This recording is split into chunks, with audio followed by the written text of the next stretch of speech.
안녕하세요. 매일 로봇처럼 매수하는 미국 주식 장기 투자자 로봇아빠입니다. 지난밤 미국 시장에서는 생산자 물가지수인 PPI의 발표가 있었습니다. 시장에서는 PPI가 전월 대비 0.3% 상승할 것으로 예상하고 있었는데 0.2%가 상승하며 예상치보다 하회한 결과를 보여주었습니다. 2일 전 발표하였던 CPI가 시장 예상치보다 높아 주식시장이 인플레이션 상승을 이유로 급락했던 것 기억하시나요? PPI가 예상치보다 낮게 발표되자 전날과는 반대로 인플레이션에 대해 긍정적인 시각을 가질 수 있었고 주식시장은 급등 출발하였습니다. 초반에는 주가가 조금 흔들리는 모습을 보여주었으나 이후 지속적으로 상승하여 나스닥 기준 1.68%나 오르면서 마감하였습니다. 주가가 21선 아래에서 시작하였기에 로봇 매수법 원칙에 따라 QLD 2주가 매수되었고 올해 모은 QLD는 모두 95주가 되었습니다. 여기서 주목하면 좋을 한 가지 재미있는 사실은 나스닥이 1.68%나 오르는 동안 S&P 500은 0.7% 상승에 그쳤고 다우지수는 상승하지 못하고 오히려 약보합으로 마감하였다는 점입니다. 왜 이런 차이가 생겼을까요? 이는 종목들이 맵을 보면 어느 정도 이해가 가능한데요. 여기 보이시는 맵에서는 면적이 클수록 시가총액이 큰 기업이고 면적이 작을수록 시가총액이 작은 기업이라고 생각하시면 됩니다. 그리고 초록색이 진할수록 많이 상승한 기업이고 빨간색이 진할수록 많이 떨어진 기업입니다. 어젯밤 맵을 보면 면적이 넓은 편인 애플과 엔비디아가 제일 밝은 초록색으로 보이는 것을 볼 수 있는데요. 애플과 엔비디아가 4% 넘게 상승하며 시장의 상승을 주도했음을 알 수 있습니다.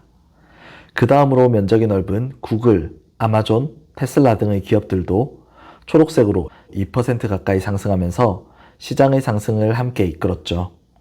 나머지 작은 면적의 기업들을 보면 반도체 섹터 외에는 초록색보다 빨간색으로 보이는 부분이 더 많은 느낌을 받으셨을 겁니다.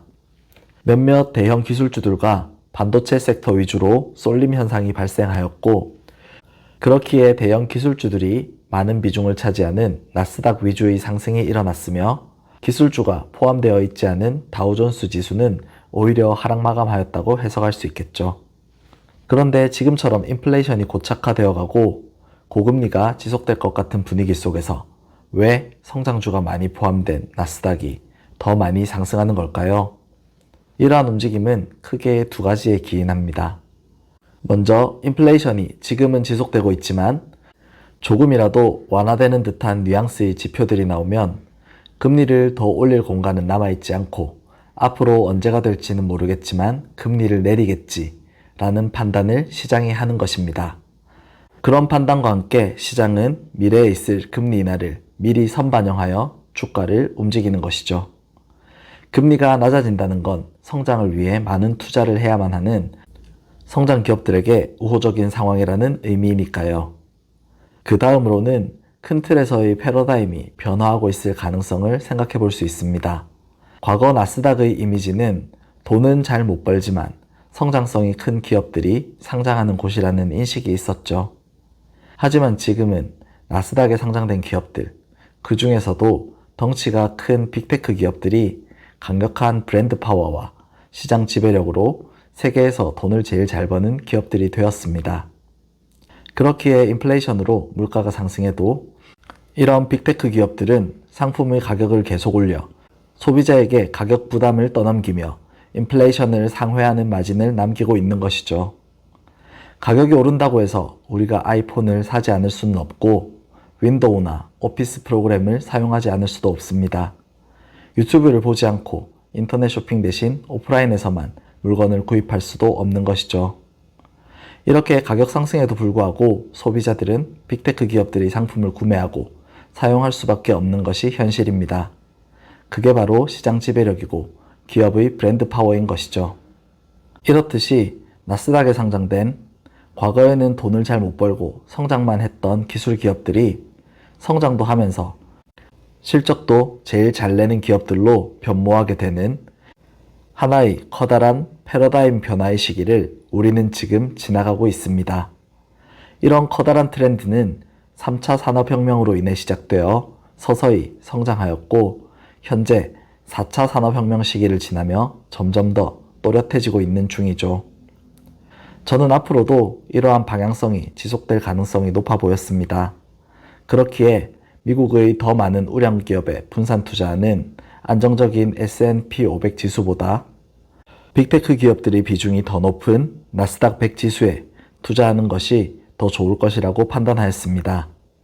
한정된 자원으로 조금이라도 더 높은 수익률을 얻기 위해서 말이죠. 물론 어제 하루 상승하였다고 해서 조정이 다 마무리되었는지는 알 수 없습니다. 반짝 반등한 이후에 다시 하락하며 장기 투자를 다짐했던 수많은 사람들을 다 떠나가게 만들 수도 있겠죠. 하지만 조정이 얼마나 크게 오던 얼마나 길어지던 변하지 않는 사실 하나가 있습니다. S&P 500이 됐든 나스닥 100이 됐든 우리는 장기적으로 우상향 가능성이 가장 높은 미국 시장에 투자하고 있다는 것입니다. 우리가 투자한 미국의 기업들은 우리보다 더 열심히 일해서 전 세계의 고객을 대상으로 돈을 벌고 있고 그 수익은 투자자들과 함께 나누게 될 것입니다. 그렇게 기업들의 성장과 함께 우리의 자산도 점점 더 커져가게 되는 것이죠. 오늘도 영상 끝까지 봐주셔서 진심으로 감사드립니다. 로봇 매수법으로 매수해보고 싶으신 분은 오늘 밤 95달러에 LOC 기본 매수 한 주 걸어두시고 21선이 위치한 86.57달러에 지정가 추가 매수 한 주 걸어두시면 됩니다. 그럼 주말 잘 보내시고 다음 주에 또 뵙도록 하겠습니다.